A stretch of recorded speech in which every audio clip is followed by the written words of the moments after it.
Hello everyone, audio article programme में एक बार फिर से आपका स्वागत है और मैं हूं आतिफा। तो आज हम बात करेंगे आज़ादी से पहले और आज़ादी के बाद खालिस्तान के इतिहास की।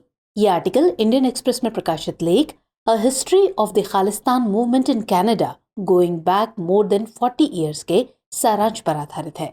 इसमें टीम दृष्टि के इनपुट्स भी शामिल हैं और साथ ही ये सामान्य अध्ययन प्रश्न पत्र 3 के आर्थिक सुरक्षा खंड से जुड़ा हुआ है। तो चलिए आज के आर्टिकल की शुरुआत करते हैं। दुनिया इस बात की गवाह है कि भारत ने हमेशा से सभी धर्मों को अपने आगोश में पनाह दी है। शायद यही कारण है कि यहाँ जितनी नृजातीय और धार्मिक विविधता पाई जाती है वैसी किसी अन्य देश में नहीं मिलती है।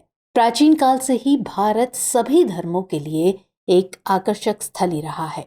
यहाँ प्राचीन काल में शक कुषाण आए और यहीं के होकर रह गए।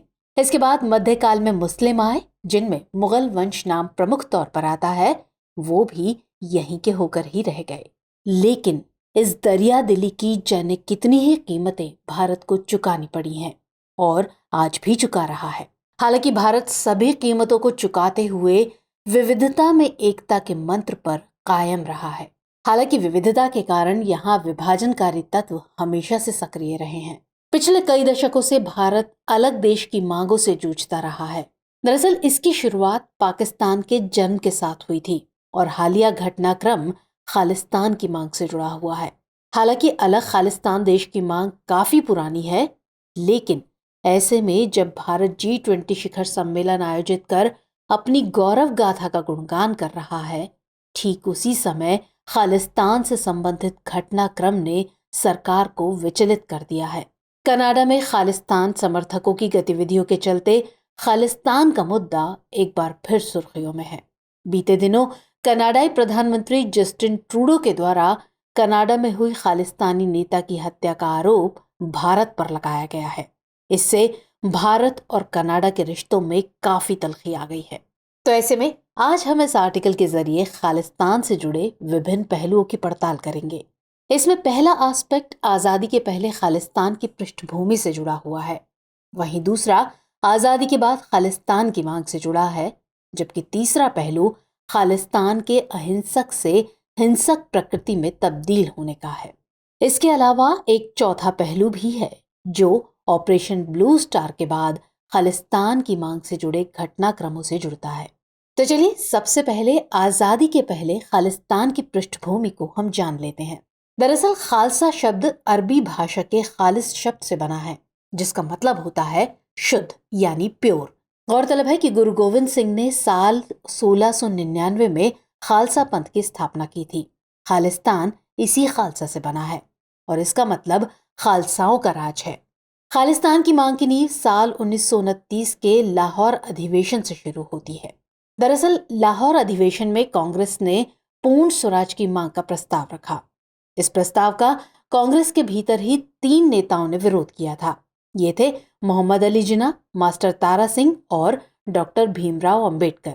इसमें मोहम्मद अली जिन्ना मुसलमानों की तो मास्टर तारा सिंह सिखों के अधिकार की मांग कर रहे थे, जबकि डॉक्टर अंबेडकर दलितों के लिए अधिकतम हिस्सेदारी की मांग कर रहे थे।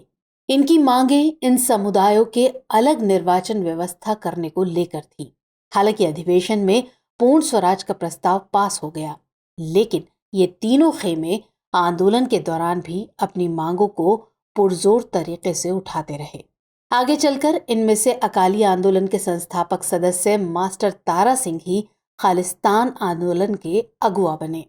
हालांकि मास्टर तारा सिंह की मांग सिखों को अधिकतम राजनीतिक हिस्सेदारी तक सीमित थी और उनका कोई गलत या राष्ट्र विरोधी मंसूबा नहीं था। उनके इस मंसूबे की बानगी कुछ घटनाओं से भी पता चलती है। दरअसल उन्होंने मोहम्मद अली जिन्ना की पाकिस्तान की मांग का समर्थन करने के बदले पाकिस्तान के उप प्रधानमंत्री पद का ऑफर ठुकरा दिया था। तो इस तरह अलग खालिस्तान की मांग को आजादी के पहले कोई खास तरजीह नहीं मिली, मगर इस मांग को आजादी के बाद बल मिला। इसकी सबसे बड़ी वजह के तौर पर पंजाब का विभाजन माना गया। दरअसल भारत पाकिस्तान विभाजन के दौरान पंजाब 2 भागों में बांट दिया गया था और इस बंटवारे ने सिखों की भावनाओं को काफी आहत किया, क्योंकि उनके कई प्रमुख गुरुद्वारे पाकिस्तान शासित पंजाब में चले गए। इसका मास्टर तारा सिंह ने भी काफी विरोध किया था। चलिए अब इतना समझने के बाद आजादी के बाद खालिस्तान की मांग पर नजर डाल लेते हैं। दरअसल आजादी के बाद अलग खालिस्तान को लेकर मास्टर तारा सिंह के नेतृत्व में जोरदार आंदोलन चलाया गया। उनके आंदोलन की गंभीरता को समझते हुए तत्कालीन प्रधानमंत्री पंडित जवाहरलाल नेहरू को पहल करनी पड़ी। इसके बाद साल 1956 में पंडित नेहरू और मास्टर तारा सिंह के बीच एक समझौता हुआ। इस समझौते में सिखों के आर्थिक, शैक्षणिक और धार्मिक हितों की रक्षा की बात कही गई थी। हालांकि यह समझौता 5 साल तक ही टिक पाया और इसके टूटने की वजह मास्टर तारा सिंह के विद्रोही रवैये को माना जाता है। समझौता टूटने के बाद मास्टर तारा सिंह ने साल 1961 में अलग पंजाबी सूबे की मांग को लेकर आमरण अनशन शुरू कर दिया। तारा सिंह की मांग का समर्थन सिख समुदाय द्वारा जोरदार तरीके से किया गया। उनकी मांग में भाषा के आधार पर अलग पंजाब राज्य का गठन के अलावा गुरुमुखी को राष्ट्रीय भाषाओं की सूची में शामिल किया जाना प्रमुख था। इसमें से अलग राज्य की मांग को मानते हुए साल 1966 में भाषा के आधार पर पंजाब अलग राज्य के रूप में गठित कर दिया गया। लेकिन बात यहीं खत्म नहीं हुई। अलग राज्य बनने के बाद साल 1969 में पंजाब में विधानसभा चुनाव हुए। इसमें रिपब्लिक पार्टी ऑफ इंडिया के उम्मीदवार जगजीत सिंह चौहान चुनाव हार गए। हार के बाद वो ब्रिटेन चले गए। वहां जाकर उन्होंने खालिस्तान आंदोलन की नए सिरे से शुरुआत की। इसके तहत साल 1971 में उन्होंने न्यूयॉर्क टाइम्स में खालिस्तान आंदोलन को फंडिंग करने के लिए एक विज्ञापन दिया। साथ ही ब्रिटेन में खालिस्तान नेशनल काउंसिल की भी स्थापना की। इसके बाद उन्होंने एक कैबिनेट बनाई और खुद को रिपब्लिक ऑफ खालिस्तान का राष्ट्रपति घोषित कर दिया। साथ ही खालिस्तानी पासपोर्ट, स्टैंप और खालिस्तानी डॉलर भी जारी कर दिए। इन सब के अलावा उन्होंने ब्रिटेन और दूसरे यूरोपीय देशों में खालिस्तान की एम्बेसी भी खोली। इधर पंजाब में भी अकाली दल ने अपने खो चुके जनाधार को फिर से पाने के लिए साल 1973 में आनंदपुर साहिब में एक प्रस्ताव पास किया। इस प्रस्ताव में 3 मुख्य मांगों को शामिल किया गया था। इसमें पहली मांग थी पंजाब को जम्मू कश्मीर की तरह स्वायत्तता देने की। इसके लिए केवल रक्षा, विदेश, संचार और मुद्रा पर केंद्र की भूमिका स्वीकार की गई थी। वहीं दूसरी मांग केंद्र शासित प्रदेश चंडीगढ़ को पंजाब में शामिल करने की थी, जबकि तीसरी मांग के तहत पूरे देश में गुरुद्वारा समितियों का निर्माण और सिखों को सेना में अधिक जगह देने से संबंधित थी। इसमें अगर जगजीत सिंह चौहान के मंसूबों को दरकिनार कर दिया जाए तो आनंदपुर साहिब प्रस्ताव तक अलग खालिस्तान की मांग पंजाब को अधिक स्वायत्तता तक सीमित थी। लेकिन धीरे धीरे ये मांग जगजीत सिंह चौहान के प्रयासों की ओर अधिक झुकने लगी और इससे जुड़ा आंदोलन का स्वरूप हिंसक होता चला गया। चलिए अब समझते हैं कि इसके अहिंसक से हिंसक प्रकृति में तब्दील होने की क्या वजह रही। असल में इस आंदोलन के जनक मास्टर तारा सिंह खालिस्तान की मांग को लेकर अहिंसक आंदोलन का सहारा लेते रहे थे। लेकिन साल 1967 में उनकी मृत्यु के बाद खालिस्तान आंदोलन हिंसक आंदोलन में तब्दील हो गया। इसके पीछे 2 ठोस वजह मानी जाती हैं। दरअसल साल 1972 में पाकिस्तान बांग्लादेश को गंवा चुका था और इसके बाद वो भारत से बदला लेने की फिराक में था। इसके लिए उसने खालिस्तानियों को सपोर्ट करना शुरू कर दिया। इसके तहत उग्रवादी सिख संगठनों को पाकिस्तान की ओर से फंडिंग और हथियार मुहैया कराए गए। इसके अलावा दूसरी वजह यह रही कि पंजाब राज्य बनने के बाद से ही वहां राजनीतिक उथल पुथल का दौर शुरू हो गया। यानी ज़ैल सिंह को छोड़कर कोई भी मुख्यमंत्री अपना 5 साल का कार्यकाल पूरा नहीं कर पाया। राजनीतिक अस्थिरता का फायदा उठाकर खालिस्तान आंदोलन के नेता इसकी प्रकृति को हिंसक बनाते चले गए। इनमें खालिस्तान आंदोलन को हिंसक बनाने में जरनैल सिंह भिंडरावाले का नाम सबसे आगे आता है। भिंडरावाले के उदय की कहानी भी बड़ी दिलचस्प है। दरअसल उसका उदय अमृतसर में निरंकारियों और अकालियों के बीच विवाद से जुड़ा हुआ है।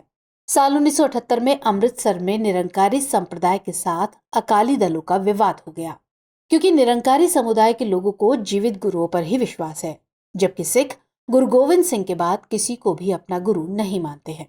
हालांकि दोनों के बीच ये विवाद काफी पुराना है, लेकिन साल 1978 में हुए विवाद में 13 अकाली कार्यकर्ताओं की मौत हो गई। मृतकों में जरनैल सिंह भिंडरावाले का करीबी फौजा सिंह भी शामिल था। हालांकि ये केस कोर्ट में गया, लेकिन निरंकारी संप्रदाय के प्रमुख गुरबचन सिंह केस से बरी हो गए। कोर्ट के फैसले से अकाली काफी निराश हुए और स्वयं बदला लेने की ठान ली। अंततः भिंडरावाले के समर्थकों ने साल 1980 में गुरबचन सिंह की हत्या कर दी। भिंडरावाले और उसके समर्थकों के हिंसक कार्य के कारण पंजाब का लॉ एंड ऑर्डर पूरी तरह से ध्वस्त हो गया। इस दौरान भिंडरावाले ने अमृतसर के पवित्र स्वर्ण मंदिर पर अपना कब्जा जमा लिया। साथ ही वहां पर स्थित अकाल तख्त से सिखों के लिए संदेश जारी करना भी शुरू कर दिया। गौरतलब है कि अकाल तख्त का संदेश सिख समुदाय के लिए काफी मायने रखता है और यहाँ से जारी संदेश सिख समुदाय के लिए सर्वोपरि माने जाते हैं। साल 1982 में भिंडरावाले ने अकाली दल से हाथ मिला लिया और धर्म युद्ध की घोषणा कर दी। इस घोषणा के बाद पंजाब में हत्याओं का सिलसिला थमने का नाम नहीं ले रहा था। इस कड़ी में साल 1983 में जालंधर के डीआईजी एएस अटवाल को स्वर्ण मंदिर की सीढ़ियों पर गोलियों से छलनी कर दिया गया। भिंडरावाले के द्वारा लगातार जघन्य हत्याओं के कारण अंततः तत्कालीन प्रधानमंत्री इंदिरा गांधी ने ऑपरेशन ब्लू स्टार शुरू करने का आदेश दे दिया। इसके तहत भारतीय सेना ने स्वर्ण मंदिर में भिंडरावाले के खिलाफ जोरदार कार्रवाई को अंजाम दिया। इसमें भिंडरावाले अपने सैकड़ों समर्थकों के साथ मारा गया। ऐसे में लगा कि अब खालिस्तान की मांग खत्म हो जाएगी, मगर ऐसा नहीं हो सका। चलिए अब इसके बाद खालिस्तान से जुड़े ऑपरेशन ब्लू स्टार और दूसरी घटनाओं पर एक नजर डाल लेते हैं। दरअसल ऑपरेशन ब्लू स्टार की कार्रवाई के दौरान स्वर्ण मंदिर में भारतीय सेना के प्रवेश और वहां हुई हत्याओं से सिखों की भावनाएं काफी आहत हुई। सरकारी रिपोर्ट के मुताबिक इस ऑपरेशन के दौरान 83 जवान शहीद हुए, जबकि 458 चरमपंथी मारे गए। हालांकि सिख संगठनों ने करीब 3000 लोगों के मारे जाने का दावा किया था। इस ऑपरेशन के बाद इंदिरा गांधी का पंजाब में काफी विरोध हुआ।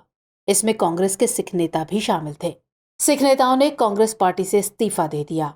ऑपरेशन ब्लू स्टार के बाद बब्बर खालसा और अन्य सिख संगठन सक्रिय हो गए और इसके कुछ महीनों बाद ही प्रधानमंत्री इंदिरा गांधी की हत्या कर दी गई। उनकी हत्या उनकी ही सुरक्षा में शामिल 2 सिख जवानों ने की थी। इन जवानों की पुष्टि खालिस्तान समर्थक के रूप में की गई। इंदिरा गांधी की हत्या के बाद पंजाब दहल उठा और सिख विरोधी भावनाएं पूरे देश में फैल गई और इस दौरान दिल्ली में हुआ सिखों का नरसंहार आज भी लोगों के जहन में मौजूद है। इतना सब कुछ हुआ, लेकिन खालिस्तान का जिन फिर भी जीवित रहा और हत्याओं का सिलसिला बदस्तूर जारी रहा। हत्याओं की इस कड़ी में साल 1995 में पंजाब के तत्कालीन मुख्यमंत्री बेअंत सिंह की एक सुसाइड बम के द्वारा हत्या कर दी गई। इसके बाद साल 1987 में पूर्व आर्मी चीफ जनरल एएस वैद्य की भी हत्या कर दी गई। खालिस्तान समर्थकों द्वारा सबसे बड़ी वारदात साल 1985 में अंजाम दी गई। इसमें कनाडा से भारत आने वाले एयर इंडिया के विमान कनिष्क को हवा में ही उड़ा दिया गया और इस हमले में 329 यात्रियों की मौत हो गई। हालांकि केंद्र और राज्य के संयुक्त ऑपरेशन की वजह से खालिस्तान आंदोलन की मांग पंजाब में तो शांत हो गई, लेकिन इसने अपना ठिकाना कनाडा और यूरोप में बना लिया। विदेश में साल 1984 में इंटरनेशनल सिख यूथ फेडरेशन की स्थापना की गई। साथ ही संयुक्त राज्य अमेरिका में सिख फॉर जस्टिस खालिस्तान समर्थक संस्था सक्रिय हो गई। गौरतलब है कि गुरपतवंत सिंह पन्नू ने साल 2007 में सिख फॉर जस्टिस संगठन बनाया था। इसके बनाने के पीछे ये दावा किया गया कि इसका मकसद 1984 के दंगा पीड़ितों के लिए न्याय की मांग करना है, मगर ये संगठन भी खालिस्तान की मांग से जुड़ गया। साल 2021 में इसने खालिस्तान का नक्शा जारी किया। इस नक्शे में सिर्फ पंजाब ही नहीं बल्कि हरियाणा, उत्तर प्रदेश, उत्तराखंड और हिमाचल प्रदेश के अलावा राजस्थान के कुछ क्षेत्रों को भी खालिस्तान के हिस्से के रूप में दिखाया गया था। तो इस तरह देखें तो ये सभी संगठन आतंकवादी गतिविधियों के माध्यम से खालिस्तान का समर्थन करते हैं। इनकी बढ़ती गैर वाजिब महत्वाकांक्षा की आंच आज भारत कनाडा के रिश्तों तक पहुंच गई है और हालिया घटनाक्रमों के कारण खालिस्तान का जिन फिर से उभर रहा है और इसने भारत और कनाडा के द्विपक्षीय रिश्तों को गहराई तक प्रभावित किया है। अब इन सब मुद्दों के बाद ये सवाल उठता है कि इस मामले में आगे की राह क्या हो सकती है। तो जैसा कि हमने देखा कि अलग खालिस्तान की मांग का इतिहास दशकों पुराना है और आरंभ में इसका सफर पंजाबियों के लिए अलग राज्य को लेकर शुरू हुआ था, लेकिन आज इनकी मांग अलग संप्रभु खालिस्तान देश पर पहुंच गई है। इस मांग से जुड़ा एक दिलचस्प पहलू ये है कि भारत में इसका कोई खास समर्थन नहीं है, लेकिन कनाडा और अन्य यूरोपीय देशों से इसके समर्थन में आवाजें आती रहती हैं। कनाडा के साथ हालिया विवाद दुर्भाग्यपूर्ण है। हालांकि कनाडा द्वारा खालिस्तान समर्थकों के खिलाफ कदम न उठाने का इतिहास काफी पुराना है। दरअसल साल 1982 में उनके खिलाफ कार्रवाई करने के लिए तत्कालीन प्रधानमंत्री इंदिरा गांधी ने भी कनाडाई सरकार पर जोर डाला था, लेकिन कनाडाई सरकार ने उनकी बातों को अनसुना कर दिया था। जानकार कनाडाई सरकार के द्वारा खालिस्तानी समर्थन के पीछे वोट बैंक की राजनीति को जिम्मेदार मानते हैं। हालांकि भारत और कनाडा के द्विपक्षीय संबंध काफी सहज रहे हैं। इनके मध्य कई महत्वपूर्ण परियोजनाएं पाइपलाइन में भी हैं और महज कुछ वोट बैंक के लिए भारत जैसे महत्वपूर्ण देश के साथ रिश्ते बिगाड़ना कनाडा के लिए समझदारीपूर्ण कदम नहीं है। वहीं भारत में सरकार को शांतिपूर्ण तरीके से वार्ता के माध्यम से खालिस्तान की मांग को खत्म करने पर विचार करना चाहिए। चलिए अब नोट कर लीजिए आज का सवाल। खालिस्तान आंदोलन से जुड़े इतिहास को समझाइए। तो व्यूअर्स, आज के एपिसोड में इतना ही। ये एपिसोड कैसा लगा कमेंट सेक्शन में जरूर बताइएगा। मुलाकात होगी अगले कार्यक्रम में किसी और खास विषय के साथ। तब तक के लिए जय हिंद।